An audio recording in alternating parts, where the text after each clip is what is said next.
ভালো। তবে এই জায়গায় কি আলবি আইছিল? ওরা তো কোনো জায়গায় খুঁজে পাওয়া যাইতেছে না। কোন জায়গায় জানি না জানে গেছিল আর ফেরত আসে নাই। আর বাপ মাই তো পুরো টেনশন করতেছে রে ভাই। ও কি এই জায়গায় আইছিল? কি দা ভাই, আমি তো সঠিক বলতে পারলাম না, আর ওর সাথে আমার সাথে দেখা হয় নাই। ও তো আমাকে পুরো টেনশনে ফেলাই দিল রে ভাই। তুই একটু উত্তর পারে খোঁজ নি, দেখো ওই দিকে গেল কিনা। আমি এই দিকটা দেখতেছি। আর ওরা যেন মাত্র ভাবি ওখানে আমার একটা ফোন দিস ভাই, যা। আর ভাই পাইছে।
কিরে মামা, তুই এই জায়গায় আর আইসিস? ভালো হয়েছে মামা।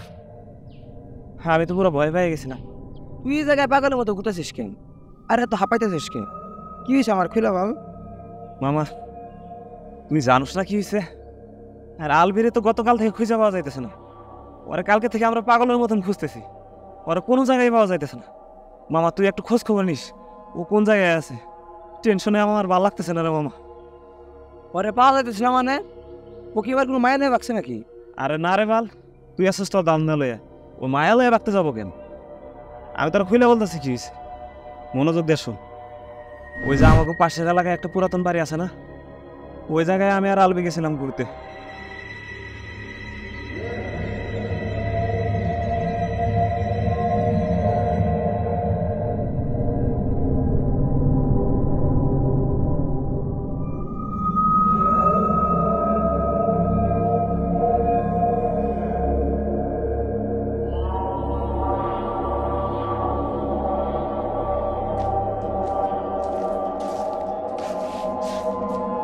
বন্ধু, অনেক বছর পর শহর থেকে গ্রামে আসলাম, কিন্তু এই জায়গাটা আমার অনেক অপরিচিত লাগতেছে। ওরে বন্ধু, এলাকায় থাকি অথচ এই এলাকাটা কিরকম জানি বাড়িটা অনেক অচেনা লাগতেছে। কিন্তু এক কথা, এই জায়গাটা অনেক অসাধারণ। জম্বো বলো, চল দেখি।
জন্ময় এদিকে আয় তো, দেখো এটা কি। আসলেই তো দাঁড়ান দিকে আছি।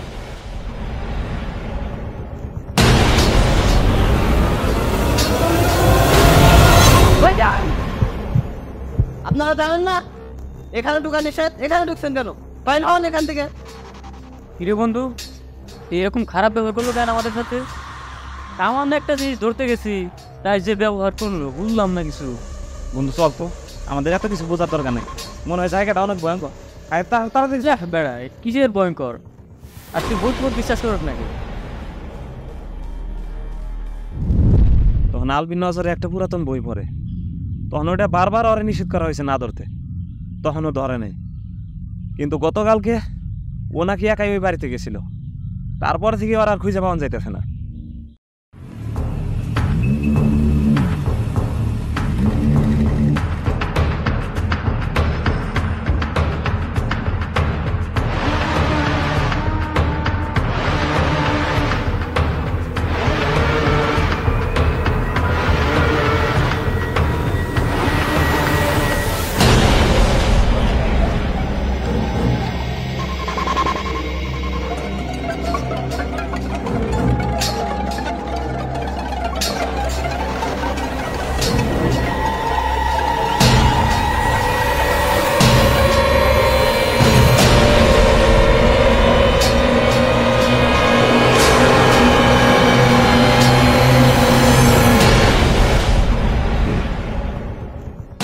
সবই বুঝলাম, তুই সব কথা আগে বলবি না আমাকে। চল যাই, দেখি কোথায় খুঁজে পাই নাকি। আচ্ছা ঠিক আছে, চল। আচ্ছা চল। আর খুঁজে বার করা লাগবে। আমার কাছে সবই খুলে বলো, কি হয়েছে তোমাদের, কি সমস্যা? ভাইজান, আপনি তো আমারও চিনেন আর ওই আলবিরেও চিনেন। তো দুজনে মিলে ওই পাশের এলাকার যে জমিদার বাড়িটা আছে না, ওইখানে গেছিলাম ঘুরতে। তো আমরা জানতাম যে জায়গাটা ভয়ঙ্কর, কিন্তু হঠাৎ করে আলবিরের নজরে একটা বই পড়ে। বইটা এক লোকে ওরা হাত দিতেও নিষেধ করছিল। তখন আমরা হাত দিই নাই, আমরা চলে আসছি এখানে। কিন্তু সমস্যাটা হইতেছে, এই 2 দিন আগে আলবি একাই নাকি ওই বাড়িতে গেছিল। যাওয়ার পরে ওই বইটা নাকি ধরছিল, তারপর থেকে ওরা খুঁজে পাওয়া যাইতেছে। এখন কি করা যায় ভাইজান, বলেন তো একটু। তুমি কোন বাড়ির কথা বললা? পাশের এলাকার ওই জমিদার বাড়ি? তোমরা জানো না ওইখানে যাওয়া নিষেধ? আর ওইখানে যে একবার যায় সে আর কখনো ফিরে আসে না। যাওয়ার আগে গিয়ে আমার কাছে অনুমতি দিয়েছিলা? এখন যাও, আমি সব বিষয়ে কথা বলতে পারবো না, যাও। কিন্তু ভাইজান, ওই বাড়িতে কি এমন আছে যার কারণে এরকম হইতেছে, একটু খুলে বলেন না। শোনো, সমস্যা ওই বাড়ির না, সমস্যা ওই বইয়ের। অনেক বছর আগের একটা কথা আছে, তোমাদের মতনই 4-5 জন বন্ধু ছিল। তারা মনে করো তাদের মধ্যে একজন বই লিখতে ভালোবাসতো, সে আবার ভূতের গল্প লিখতো। তার জন্য এলাকাবাসী সবাই অতিষ্ঠ হয়ে তাকে আগুনে পুড়িয়ে মেরে ফেলেছে। সেই থেকে ওই বইয়ে এত কাহিনী, বইয়ে এত সমস্যা।